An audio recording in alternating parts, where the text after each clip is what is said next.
Uma conversa sincera sobre fé, vida e propósito.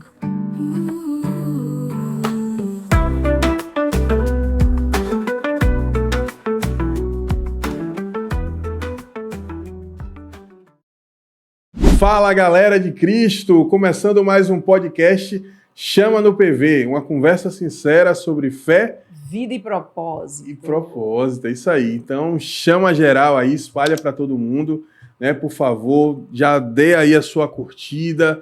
Não esqueça, vai comentando, vai interagindo com a gente, não deixe a gente sozinho na sala. Senta na mesa com a gente, participe. Vamos falar sobre o que hoje? Chamado, propósito, vocação, como é que você quer chamar? São tantas definições, né? Não existe uma ABNT do propósito. E aí, às vezes, algumas pessoas falam assim, não, porque chamado é isso, propósito é isso e vocação é isso. A gente pode ter alguma ideia, mas não existe assim, existe uma ABNT sobre isso aqui. Mas se a gente for direto ao ponto, o que as pessoas mais querem saber, vamos falar na prática, o que eu vou fazer da minha vida? Né? Se você colocar na prática, é isso aí. Vou para que lado? Eu vou para que lado? Como eu posso cooperar com o reino de Deus? Isso é de extrema importância, né? Para a nossa vida. Se a gente é um cidadão dos céus, se somos agentes de Deus aqui nessa terra, a gente precisa saber para caminhar bem, para realmente cumprir, como Paulo fala, né? Cumprir com a vocação que nos foi proposta. Mas que vocação é essa? E eu acho que o primeiro passo é você entender que você faz parte de um reino. Entender Sim. que existe... Você não está solto na vida. Você não está solto na vida. Não é assim, eu nasci, Deus me criou e eu vou ser o jogador de futebol estourado das galáxias, eu vou ganhar não sei quantas bolas de ouro, Deus me fez para isso e pronto. Amém. Você pode sonhar, né, em ser o próximo menino Ney, que na verdade nem ganhou a bola de ouro ainda, né? Mas você pode sonhar em ser o próximo Messi, o próximo CR7, mas entenda que se você serve a Deus, existe um propósito, né? Você faz parte de um propósito macro para toda a humanidade. E a sua missão, aquilo que você faz, de alguma forma vai cooperar com esse propósito de Deus. É por isso que em Romanos 8, 28 vai estar escrito lá, todas as coisas cooperam para o bem daqueles que amam a Deus e foram chamados segundo o seu propósito. E existe uma questão sobre isso, porque a maioria das pessoas decora só o início do versículo. Né? Então tá lá no momento de aflição, você vai lá, né, a gente tá falando de futebol, o cara perdeu um jogo, ou perdeu um dinheiro, ou sei lá, não conseguiu passar no concurso, ou no vestibular, e aí vai sempre alguém bater no ombro e dizer, fica tranquilo, amigo, todas as coisas cooperam para o bem. Daqueles, tipo assim, virou... Com raiva. Dá raiva mesmo, né? Não quero saber de propósito agora, eu queria passar, eu queria ganhar. Então, assim, infelizmente virou um bordão, um jargão de consolo. Quando, na verdade, o propósito não é sobre consolo, né? É você entender, ok, todas as coisas cooperam, por quê? Porque eu sou bonitinho? Não é porque eu sou bonitinho, embora eu seja. Mas não é sobre isso, bonitinho não. Bonitinho diz que bonitinho é feio, né? Eu sou um cara... Bonitinho é feio arrumado. É um feio arrumado, olha aí. Mas é sobre você entender que existe algo macro, um propósito para a humanidade. E que se, de fato, você não conseguiu entrar naquela faculdade agora, é porque dentro desse plano macro que Deus quer te usar e que você está inserido, talvez não seja o momento adequado ou talvez não seja naquela instituição. Mas a gente também tem que levar em consideração que a pessoa pode estar vacilando e perdendo tempo. Sim, tem gente que empurra para debaixo do tapete seu próprio... Yes. Né, a sua chamada aí, a sua... E aí você falou sobre o chamado, mas existe um chamado geral e existe um chamado específico. Continue sobre. Chamado geral. Todo cristão é chamado a seguir Jesus e a fazer discípulos. Ide por todo mundo e... pregar o evangelho. A toda criatura. Então, existe um chamado geral. Quando a gente aceita Jesus, quando a gente decide caminhar essa caminhada aqui nessa terra, sendo embaixador de um reino, sendo um pedacinho do céu aqui nessa terra, a gente já está dizendo sim a esse chamado geral. Então, eu vou fazer discípulos dentro da área que o Senhor me comissionou. Mas existe também um chamado específico. E o nome já fala tudo, né, gente? O nome já fala tudo. Eu vou caminhar, eu vou fazer algo que o Senhor sonhou para a minha vida. Que o Senhor designou para a minha vida, mas dentro daquele chamado geral. A gente falou, por exemplo, no podcast anterior sobre José, né? Então, muitas pessoas elas trazem, eu já falei isso outra vez, mas eu vou repetir, as pessoas trazem a questão de José como que assim, porque José teve um sonho, o sonho da vida de José. Mas não, José não sonhava em ser governador do Egito. José não sonhava em ser maltratado pelos irmãos. Exato, não fazia parte dos planos dele.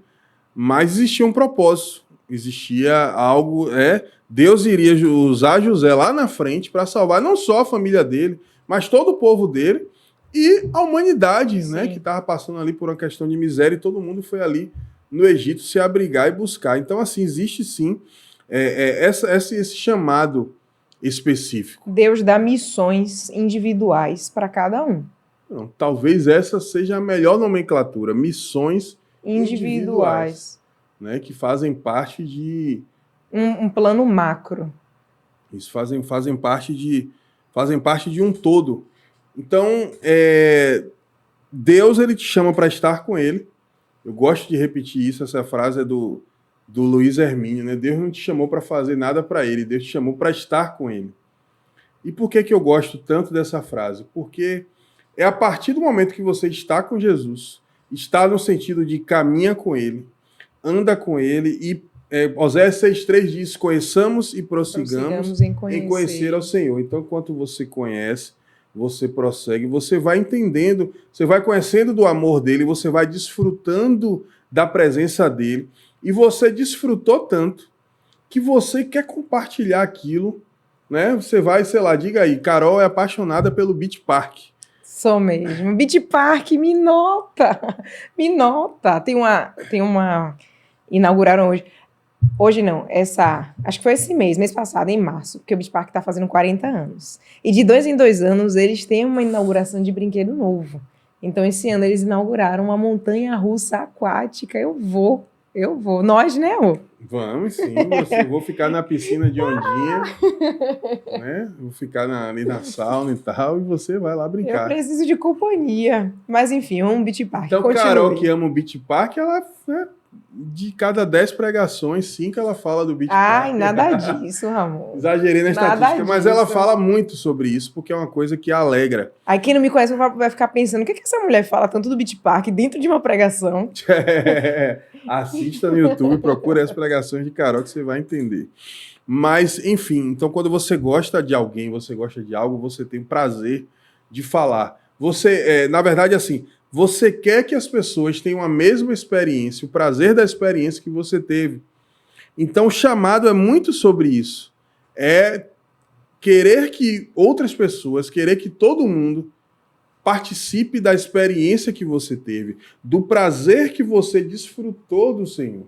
E esse é um problema também, porque a galera da igreja, muitas vezes, a galera executa atividades de uma forma muito ativista, trabalhando, às vezes parece até que está pagando promessa. Não, porque eu estou fazendo isso aqui para o Senhor, porque o Senhor fez por mim e tal, e não sei o quê. Cara, não é sobre isso. Não é sobre ter muitas ocupações na igreja, não é sobre ocupar muitos cargos, não é sobre, sabe, tem gente que está... Tem gente que você vai se identificar alguém aí. Tem gente que faz questão de mostrar que tá cansado na igreja, sabe? Aí tá um evento assim, não, porque eu tô aqui, é muita coisa para fazer, e às vezes parece que a pessoa torce para que outras pessoas não ajudem, para poder no final ela chegar e dizer assim, não, porque eu me virei sozinho enquanto vocês estavam aparecendo, eu estava nos bastidores e tal, cara. Aí quando o pastor ou o líder percebe esse jogo, fala assim, descanse, sente aqui, fulano vai fazer isso por você. Aí se sente super ofendido. Muito ofendido. Puxa, não confia em mim, não sei. Já fiz isso tantas vezes. Mas se a pessoa tá reclamando de cansaço, de fadiga, a pessoa tem que descansar. Pois é, gente, que seja suave e leve. E aí a pessoa está... Na verdade, assim, quem pensa dessa forma não entendeu sobre chamado. Né? Então, assim, o chamado é sobre ter prazer em Deus, conhecer mais de Deus. E conhecer a Deus, gente, não é assim, eu li a Bíblia tantas vezes. Romanos capítulo 11 diz assim, ó profundidade das riquezas e da sabedoria e do conhecimento de Deus. Quão insondáveis são os teus juízos, inexplicáveis os teus caminhos. Quem conheceu a mente do nosso Senhor? Esse texto que o apóstolo Paulo escreve está falando de profundidade, está falando de uma água viva, de um rio infinito de água viva que você não para de conhecer. Então é isso que é prosseguir e conhecer, e a partir do momento que você entende isso, através das bagagens, né? Aí eu vou entrar nesse ponto, das bagagens que Deus colocou em você, que Deus te deu, aí você cumpre o chamado. Quando a gente fala em chamado, propósito, não sei como é que você quer nomear, parece que a gente tem que entrar numa fila. Sabe aqueles testes que a galera do terceiro ano do ensino médio faz? Teste de vocação, para saber... Teste vocacional. Teste vocacional, para saber se você é de exatas, se você é de humanas, se você é assim, se você é assado. Mas quando alguns cristãos falam sobre isso, parece que estamos entrando em uma fila para saber qual é a minha função. Eu vou trabalhar com o quê? Eu vou servir em que área? E isso que Ramon falou encaixa bem. Você precisa conviver, você precisa caminhar. Você precisa se sentar à mesa com ele, ter tempo de mesa, tempo de se relacionar. E nessa conversa, nesse bate-papo, nesse relacionamento, você vai descobrindo coisas que ele plantou, que o Senhor plantou no seu coração e que você tem prazer em fazer. Eu, por exemplo, durante muitos anos da minha vida, eu exercia o meu chamado através da música. Comecei cantando no coral infantil, depois fui aprender a tocar teclado, depois voltei a cantar, a tocar, enfim. Então, até então, parecia que era somente aquilo. Né? Talvez Deus queira que você, a vida toda, trabalhe para Ele na área da música. Né? Aí, antes que você conclua essa história, a gente já entra aí até nos mitos sobre chamado. Uma das coisas que o pessoal fala é que o propósito, o chamado, é algo único e definitivo. É aquilo e ponto final. Se sair daquilo ali, não dá certo. Não, Deus é um Deus dinâmico. Né? Então, hoje eu prego a palavra, se precisar cantar, eu canto. Já teve culto Atos que eu suspendi a galera do louvor há uns anos atrás. A galera que estava sem ir para EBD, eu suspendi todo mundo. Eu falei, não precisa ninguém tocar. Eu toco e canto. Você pode até não ter gostado da minha voz. Mas eu toquei e cantei. Mas eu toquei e cantei. Quem ministrou fui eu. Né? Então, se precisa... Aí depois bebeu uma aguinha para pregar. Bebi uma aguinha, fui pregar. Sem problema nenhum. Mas hoje Deus me usa muito mais na área da administração da palavra, em aconselhamentos, em cuidar das pessoas, do que na música. Tem gente que talvez seja direcionada, eu conheço muitas pessoas que a vida toda vão tocar e cantar. Alguns só vão pregar e nunca vão cantar, assim como tanto serviço que tem para fazer na igreja. Não precisa você limitar. Entender que Deus é um Deus dinâmico. Quando a gente lembra de Moisés, né, ele começou ali como príncipe no Egito, ninguém imaginava as reviravoltas que ele teria, né, em sua vida. E aí entra outro mito do chamado. Você falando de Moisés. Se eu não descobrir, é porque eu estou perdido. É porque Deus ainda não me encontrou, é porque eu ainda não tenho um chamado, não tenho um propósito. Mas pensando em Moisés, tudo aquilo que ele começou a viver, desde acredito que 3 meses que a mãe dele colocou ele no rio, tudo aquilo ali já estava apontando para o que Deus iria usar, o que Deus iria fazer através da vida dele. Enquanto você está nessa vida caminhando, enquanto você está andando com Deus, seja hoje na escola, no fundamental, no ensino médio, onde quer que você esteja, você está ali caminhando e você está recebendo marcas, recebendo aprendizados, desfrutando de experiências, algumas não tão boas assim. Mas enquanto você está caminhando, você está cumprindo o que Deus tem para a sua vida. E enquanto você está cumprindo o que Deus tem para a sua vida, você está se preparando também para algo que vem aqui à frente. A grande questão é, as pessoas elas tiram o foco total do que estão vivendo hoje, que também é parte do seu chamado, e estão o tempo todo idealizando o que está lá na frente. Qual é o seu chamado? Você é pastor, ok. Enquanto isso, faz o quê? né? É engraçado que tem gente que fala assim, não, porque Deus revelou que eu vou casar com um pastor. Ok, mas você vai casar com um pastor, mas primeiro você vai casar com um jovem que ama a Deus, que ama a Bíblia e tal, tal, tal. Um dia ele vai chegar a ser pastor, mas hoje não é. Não é isso? Então, assim... E se prepare para tal. Carol falou agora assim... Não, olha o meu sorriso. Se prepare para tal. Ainda bem que ela é pastora também. Ai, ai. Quero agradecer mais uma vez aos nossos apoiadores, a CTA Online, uma plataforma para cursos na área de saúde. Então, você que quer fazer cursos na área de saúde, você que quer se especializar, fazer uma pós-graduação, acesse aí no Instagram cta.online e se informe, participe, ligue. Eu tenho certeza que tem um curso para você que vai se adequar a você e que vai te dar aí um upgrade na sua profissão, na sua... carreira. Ivete Esquadrias, uma empresa especializada em vidros e esquadrias. Você que está aí reformando, construindo, chama lá a galera da Vetro.Esquadrias. Atendimento na Bahia e em Pernambuco. Então, assim, cara, desfrute da caminhada. Não fique idealizando e focando. Recentemente um jovem, de vez em quando acontece, isso se repete, mas recentemente um jovem perguntou, e aí? Eu falo, pastor, eu descobri, sei lá, eu fui revelado, não sei... que eu tenho um chamado pastoral. O que é que eu faço? Revelado? Socorro. O revelamento. O que é que eu faço? Eu digo, continue fazendo o que você está fazendo. Agora sim, estude mais a Bíblia, mais ainda. Comece a estudar de uma forma assim, né? Comece a aprofundar mais e comece a cuidar de pessoas.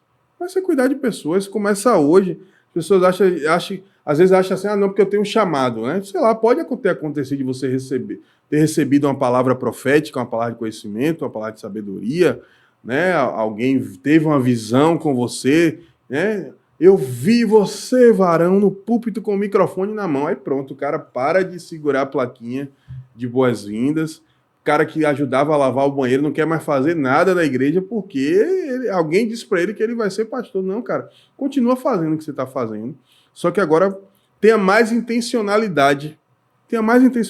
Comece a estudar a Bíblia com mais profundidade, pesquisar mais sobre a palavra de Deus, buscar material de apoio, buscar até assistir pregações, por exemplo, com um olhar crítico, não crítico de falar mal, mas é de, sabe, olhar os jeitos e tal, os caminhos que vão ali ser seguidos e vai cuidar de gente. É isso que eu ia falar. E para esse chamado tão específico do pastoreio, você precisa estar no meio de gente. Você precisa ter cheiro de gente, gostar de gente. E o melhor lugar para você estar é segurando a plaquinha mesmo. É onde tem gente. Abraçando as pessoas. Sim. Né, ajudando na consolidação. Tem gente que diz assim, eu vou ser pastor e tal, mas não cuida de um grupo de estudos, não cuida de uma célula, sabe? Nunca discipulou ninguém. Cara, se você... Na verdade, todo cristão precisa discipular pessoas. Sim. Né? Evangelizar, não só evangelizar, mas discipular. Mas quem tem um chamado pastoral faz isso ainda com mais intencionalidade, né? E com mais, sabe, com foca nisso aí, em estar com pessoas, cuidar de pessoas, orar por pessoas, segurar na mão, caminhar junto com irmãos. Então, isso aí também é cumprimento de chamado. É como se eu fosse fazer uma viagem para, sei lá, para um outro estado. A gente ama praia. E é como se a gente fosse viajar lá para Maceió, para Milagres. E eu preciso ir curtindo a viagem. Se possível, ir pela orla até o fim, eu vou até a orla, mas preciso ir curtindo. Pegar aquele caminho todo, aquele trajeto todo e pegar aprendizado ali, curtir tudo. Quando chegar no meu destino, a minha mochila já vai estar cheia com tudo que eu preciso.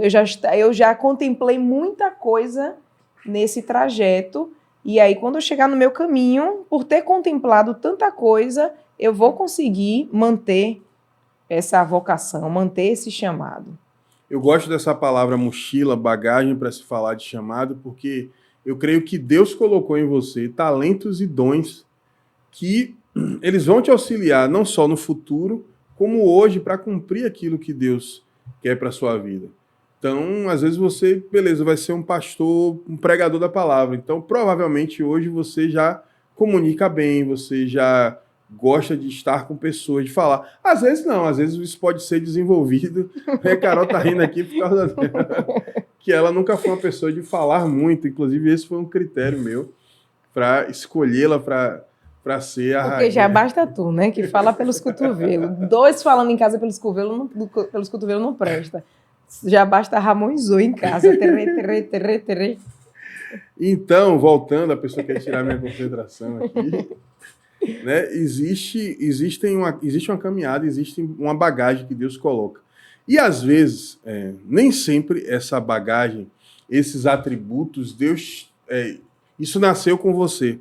Talvez seja como um game de aventura, como um Mario Bros, que tem lá as vitaminas que você precisa ir pegando. As vitaminas é ótimo. Não é vitamina, As moedinhas que Mário pula assim, ó, e vai saindo mas moedinha. tem uns jogos de aventura que tem um negócio que chama de vitamina, sei lá. Isso não, mas tudo bem.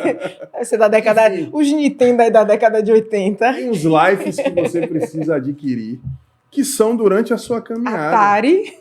Atari é raizão, muito bom. Mas vá, Bem-aventurado aqueles que jogaram Atari. Vá, continue nas suas vitaminas aí, vá. E às vezes você quer fugir do processo. Você quer fugir do processo. Às vezes, você, antes de cantar, você vai precisar ser o cara da projeção, de colocar as letras lá. Talvez se eu tivesse passado pelas projeções, eu não seria um cara que tivesse tanta dificuldade de decorar a letra como hoje, né? Carol me critica tanto disso. Eu vou cantar, às vezes não sei as letras das músicas, mas enfim, gente, existem estágios, existem etapas, e quando você pula, queima essas etapas, chega a determinado momento, né? O clichêzão do game, mais uma vez, que você pula as etapas e aí quando chega na hora de brigar com o chefão, você não adquiriu determinadas habilidades porque você justamente pulou fase. Então, não pule fase. E como eu faço para descobrir o meu chamado, a minha vocação? Primeiro, conhecendo mais de Jesus. E quando você conhece a Ele, você anda com Ele, você ouve a voz dele e Ele vai te direcionar de alguma forma. Aos poucos Ele vai te direcionar. Ficando atento a esses atributos que estão na sua bagagem, que já vieram com você, já nasceram com você. Ficando atento a esses lives, essas vitaminas que você adquire, né, no meio do caminho, e você vai desenvolvendo habilidades e Deus vai te conduzindo para você viver aquilo que você tem para viver. E às vezes Deus pode usar pessoas. Não necessariamente estou falando de profecia, né? Não necessariamente estou falando de revelação, mas as pessoas... Pronto. Você será reconhecido um pastor pelas pessoas. Né? Não adianta você querer ficar naquela agonia, no desespero. As pessoas vão olhar para você e, na hora certa, o seu líder, a pessoa que está com uma autoridade sobre sua vida, se for no caso de chamado pastoral, ela vai reconhecer isso em você. Então, um dos tópicos é que existe uma confirmação das pessoas que caminham com você. Sim. Pelas suas próprias habilidades, de alguma forma, as habilidades que foram desenvolvidas, o que Deus colocou em você. Dons e talentos que Deus colocou na nossa vida. Isso vai gritar nos seus olhos, nas suas ações, na sua forma. Então, tem gente que tem ali pessoas que são boas de arrumação, de servir. Tá na cara o ministério diaconal daquela pessoa. Claro que todo mundo tem que servir na igreja, mas tem gente que faz as coisas. Tipo, eu vou... pastor Ramon, vamos fazer aqui um jantar para os jovens. Se você me mandar organizar um jantar para os jovens, eu vou ligar para o cara das mesas plásticas, vou alugar as cadeiras, as mesas... Pegar pizza, jogar em cima da mesa. Pegar pizza, jogar em cima da mesa, acabou o jantar dos jovens.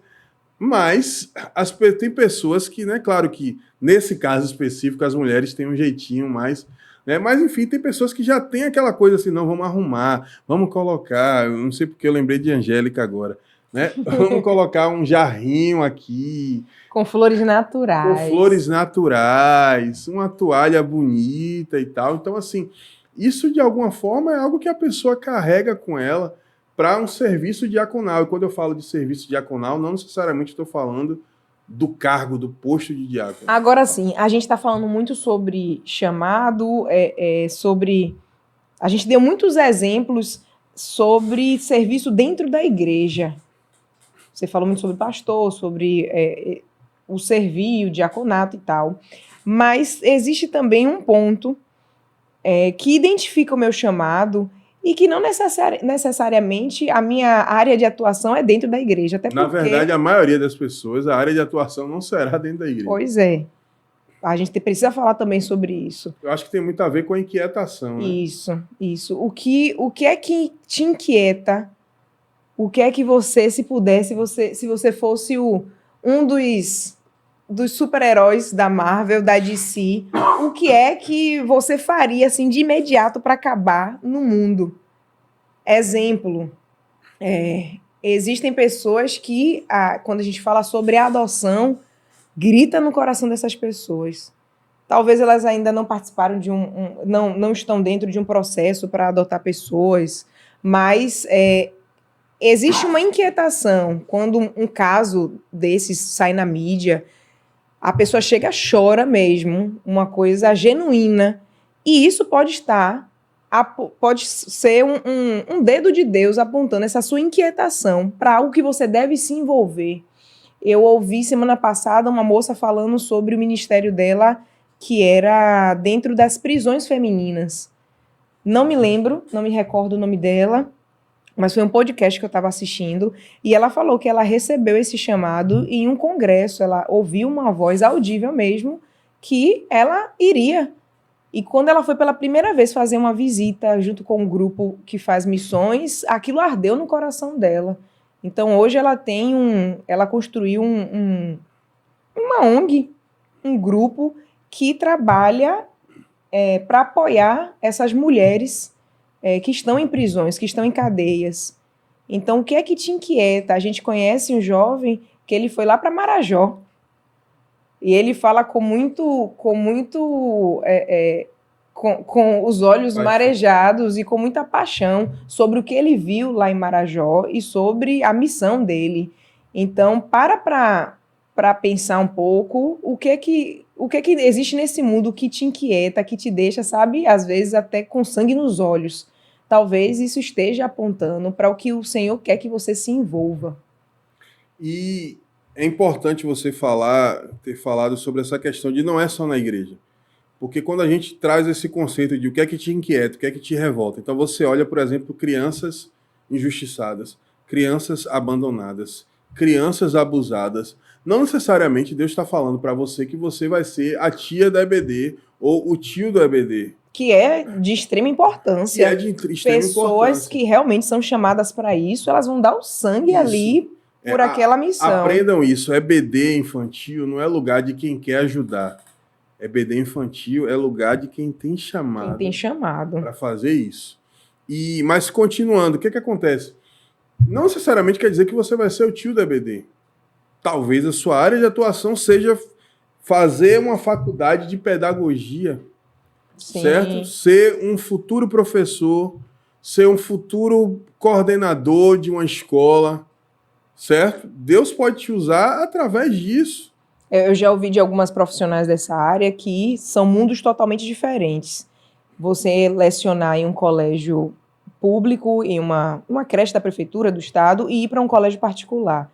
E talvez você tendo esse chamado mesmo, você fala assim, não, eu quero ir para o mais desafiador, eu quero mesmo ir para aquele colégio que o recurso é pouco, que eu tenho que me desdobrar mais, mas eu sei o que eu carrego e eu sei que eu vou fazer diferença na vida dessas crianças. Claro que também numa instituição particular isso também é necessário, isso também é possível. Ainda falando de ensino, gente, precisamos de professores cheios do Espírito Santo nas escolas e nas faculdades. Tem um monte de gente falando groselha, um monte de gente trazendo esses conceitos humanistas, trazendo distorção da palavra de Deus, levando pessoas, inclusive os cristãos, quando, né, nas faculdades, principalmente nas escolas, até duvidar da sua fé, certo? E por que não professores cheios do Espírito Santo? E eu não estou falando que você vai para ensinar numa faculdade e você vai ficar pregando lá, vamos abrir a Bíblia, não é sobre isso. Mas a sua cosmovisão, a forma como você enxerga o mundo ao redor, sob a ótica, sob o olhar da palavra de Deus, isso fará a diferença nesses ambientes. Né? Eu, por exemplo, quando se fala de inquietação, eu tenho uma inquietação muito grande quando eu vejo muitos jovens aglomerados na frente de uma boate, de uma casa de show, ou vai para o carnaval, ou vai para o festival de verão e tal. Isso me dá uma ira tão grande, eu digo, não, o reino de Deus tem que avançar. Só que assim, essa ira, independente do meu chamado específico, independente do seu chamado específico, ela pode se manifestar, né, as ações de formas diferentes. A minha seria pregar o evangelho. A sua, talvez, você seja alguém que tem um talento para ser promotor em fazer grandes eventos evangélicos, né, com qualidade, com excelência, certo? Eu não sei qual é a sua área de atuação. Talvez você seja músico, talvez o seu chamado na música vá se revelar você estando no meio cristão, fazendo música de excelência. Eu vou tocar um ponto polêmico. Eu conheço gente cheia do Espírito Santo que toca, que faz parte de grupos seculares. Estou falando de estilos de música que não traz baixaria, que não tem necessariamente, assim, não são letras que fazem apologia a drogas, a prostituição, nada disso. E dão testemunho de Cristo no seu meio, dão testemunho de Cristo na arte. Minha esposa que está aqui, Carol... A gente precisa urgentemente de pessoas que se envolvam com arte e que sejam realmente firmadas na rocha. Não são esponjinhas gospel, que encostou do lado, já pega o jeito da pessoa, já pega, sei lá, o modo de viver da pessoa. Não, a gente precisa de gente que se envolva com entretenimento, que se envolva com arte, com dança, com música, e que realmente sejam agentes de mudança. Carol é professora de balé numa grande escola de dança, de balé que fala, de balé em Salvador, e ela faz a diferença no meio dela. Imagina se ela dissesse assim, não, eu só trabalho com balé, só danço na igreja, só ensino na igreja. Não. A gente precisa entrar nesses espaços e exercer nosso chamado, fazer a diferença para o Senhor. Amém. Então, cara, você que está assistindo, fica tranquilo. Deus, ele está no controle. Jeremias 29, capítulo 29, verso 11, diz o seguinte: porque eu sou que conheço os planos que eu tenho para vocês, diz o Senhor. Plano de fazê-los prosperar e não de lhes causar dano. Planos de dar-lhes esperança no futuro. Deus está cuidando do seu futuro. Tudo que você precisa é responder o chamado de Deus. Como é que responde esse chamado? Assim como Samuel respondeu, e Samuel foi literal, né? Ele ouviu o nome dele. Samuel. Demorou para entender quem era, mas teve ali uma pessoa que o orientou e respondeu em obediência. Fala-se. E quando Deus deu a ordem para Samuel, foi bucha, né? Que ele tinha que largar uma porrada para o líder dele lá, para ele. Não foi fácil. Mas ele foi extremamente obediente. Maria, a mãe de Jesus, um chamado tão divino. Por mais... A gente fala sempre de Maria na época, né, do final do ano, mas deve ter sido muito dolorido para ela, muito dolorido para José. E ela respondeu em obediência. Ser fiel no pouco, ser fiel naquilo, no pequenininho, que Deus vai forjando o nosso caráter, Deus vai nos dando as ferramentas necessárias, mas a gente precisa obedecer e ser fiel com aquilo que a gente tem nas mãos. Seja pouco, seja pequeno, mas a gente trabalhar ali com fidelidade. Talvez você olhe para dentro de si, talvez você olhe para você mesmo hoje e diga assim, eu não tenho capacidade para cumprir aquilo que Deus tem para mim, é muito, mas... Ou talvez você se ache o pior dos pecadores. E nosso convite nesse podcast é que você se coloque em humildade diante do Senhor, assim como foi com Isaías. Eis-me aqui, Senhor, me envia. E se for preciso que, né, Isaías teve ali os seus lábios ali, literalmente ali queimados, que ele disse assim, eu sou um homem de lábios impuros. Coloque diante de Deus as suas falhas, coloque diante de Deus as suas limitações, embora ele já te conheça, embora ele já saiba disso, mas confesse para ele, diga assim, Espírito Santo, me ajude, me conduza para te conhecer mais e cumprir aquilo que o Senhor quer que eu faça, a missão que o Senhor tem para mim. E a gente volta no início da conversa, né? isso só vai acontecer, a gente só vai abrir os olhos para o que a gente precisa melhorar quando a gente se assenta com Ele, quando a gente se permite caminhar junto com Cristo, junto com o autor da nossa história, junto com aquele que está ali apontando qual caminho que a gente deve seguir. Salmo 32, finalzinho lá do Salmo fala: instruir-te-ei e ensinar-te-ei o caminho que deve seguir. Debaixo das minhas vistas eu te darei conselho. Se coloca debaixo das vistas do Senhor. Amém. Chama no PV. Mais uma vez, espalha para a galera aí, chama geral. Né? Você já assistiu, mas você pode enviar para outras pessoas e participa aí junto com a gente. Beleza? Fechou. Fechou. Chama no PV, vamos nos conectar. Palavra de vida para edificar. Chama no PV, uma conversa sincera sobre fé, vida e propósito.